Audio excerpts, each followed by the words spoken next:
Welcome back to the channel, Soap Squad. We absolutely have to start by talking about the Wednesday, August 26th episode because the situation between Stephanie, Alex, and Joy is reaching a boiling point, and I am officially out of patience.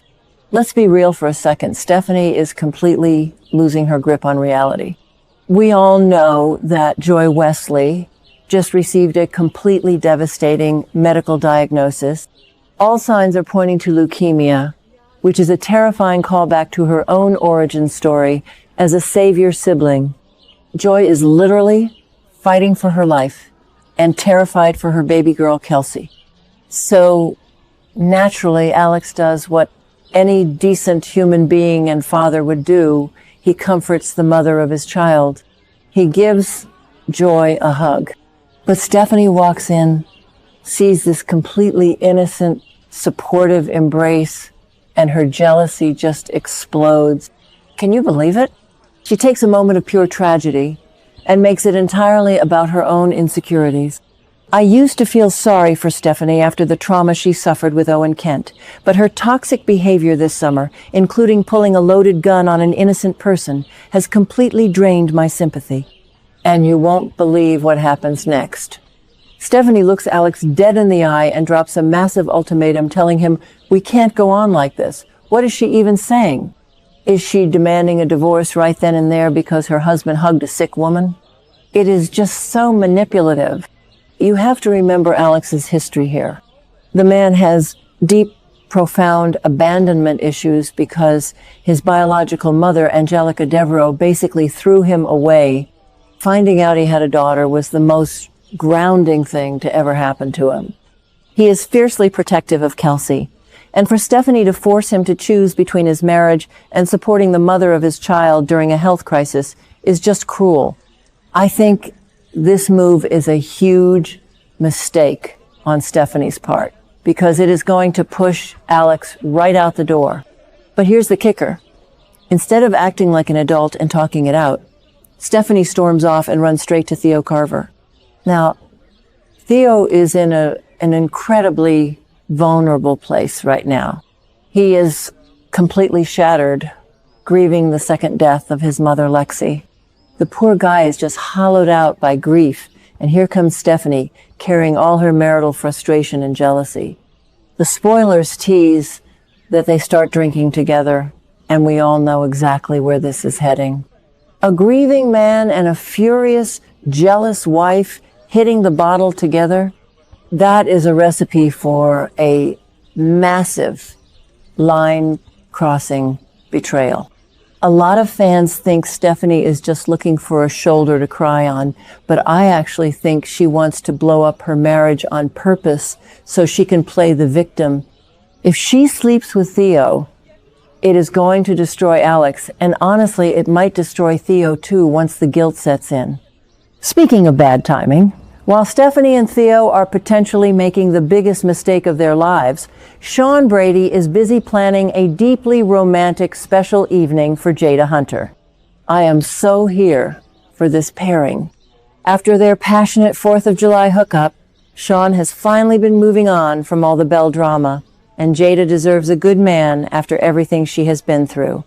But this is Salem, and nothing is ever just a nice date.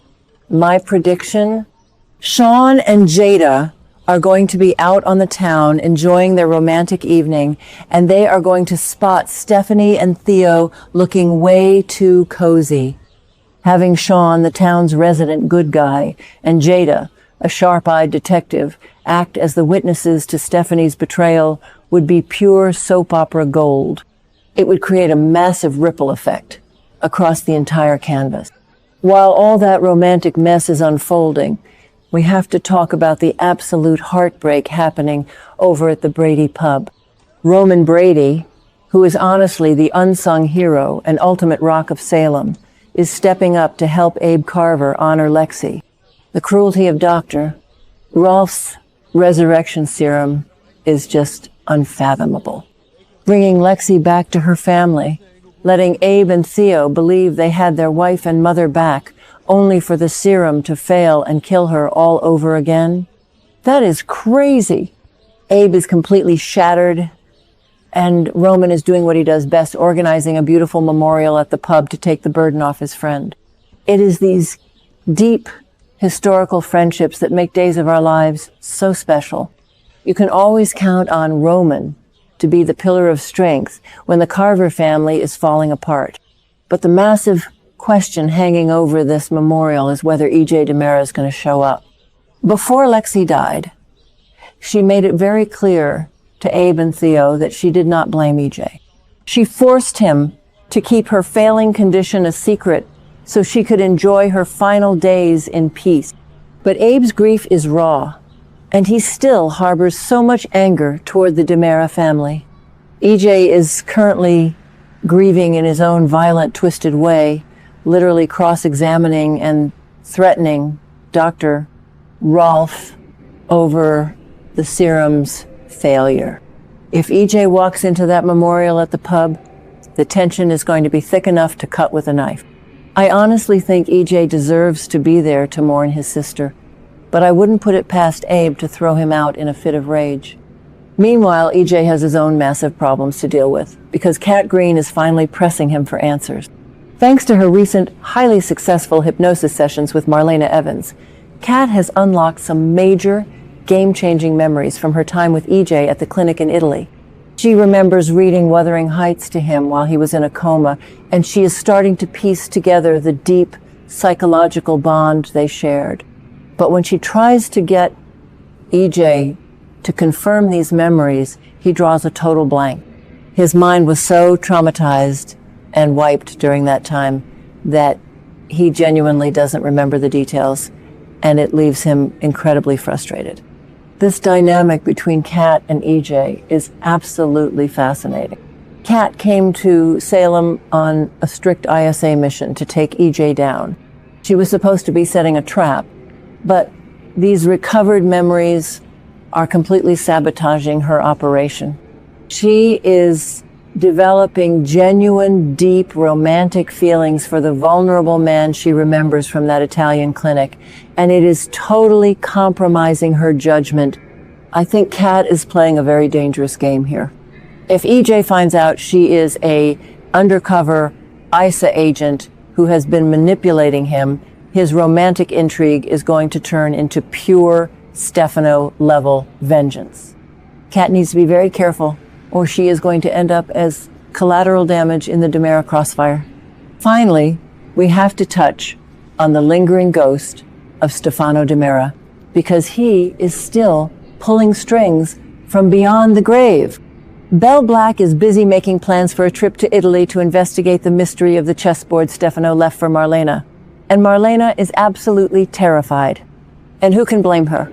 Stefano spent decades obsessing over Marlena, calling her his queen of the night, kidnapping her, and torturing her family.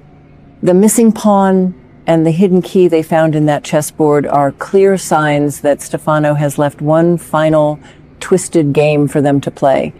Marlena knows better than anyone that Stefano doesn't leave clues unless he wants to lure you into a trap.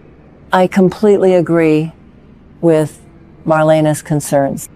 Bill and Chad are walking right into the lion's den. A lot of fans theorize that the missing pawn represents a sleeper agent Stefano planted years ago, and if Belle goes digging in Italy, she might activate something that puts all of Salem in danger. I think Belle needs to listen to her mother and back off, but we all know the Brady curiosity is too strong. She is going to go, and it is going to unleash absolute chaos. What do you guys think? Is Stephanie actually going to sleep with Theo, or will she come to her senses? And do you think EJ will crash Lexie's memorial? Let me know all your thoughts and theories in the comments below.